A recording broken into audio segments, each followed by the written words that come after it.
Saturday రోజు డిమార్ట్ నుండి సరుకులు తీసుకొచ్చామని చెప్పాను కదా, ఇంకా అవి సర్దుకుంటున్నాను సండే. పనిలో పని కిచెన్ కూడా క్లీన్ చేసేసుకుందాం అనుకున్నాను. అయితే ఈ మ్యాట్ నేను ఒక 20 డేస్ ముందు మీషో నుండి ఆర్డర్ పెట్టుకున్నాను కిచెన్లో షెల్ఫ్లలో వేయడానికి.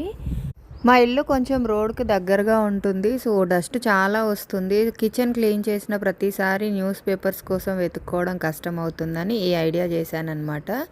చూస్తున్నారు కదా ఓల్డ్ పేపర్స్ ఎలా అయిపోయాయో. ఇంకా మా పిల్లల హెల్ప్ తీసుకొని మెజర్మెంట్స్ అన్నీ తీసుకుంటూ నీట్గా కట్ చేసి వేసేసుకున్నాను. మార్బుల్ ఫినిష్తో నాకైతే చాలా బాగా నచ్చింది. న్యూస్ పేపర్ అయితే ఎవ్రీ టైం చేంజ్ చేస్తూ ఉండాలి. ఇది జస్ట్ తడి క్లాత్ పెట్టి తుడుచుకుంటే ఏదైనా మరకలు పడ్డా కూడా ఈజీగా పోతున్నాయి. వాషబుల్ అని చెప్పాను కానీ తడి క్లాత్ పెట్టి అయితే తుడిచేసుకోవచ్చు, కొంచెం ఎక్కువ రోజులైతే ఉంటుంది. ఈ లుక్ మీకు ఎలా అనిపించింది? నచ్చితే లైక్ చేయండి, వీలైతే సబ్స్క్రైబ్ చేసుకోండి. ఉంటాను మరి, బాయ్ బాయ్. లింక్ కావాలనుకుంటే నా కమ్యూనిటీ పోస్ట్లో ఒకసారి చెక్ చేయండి.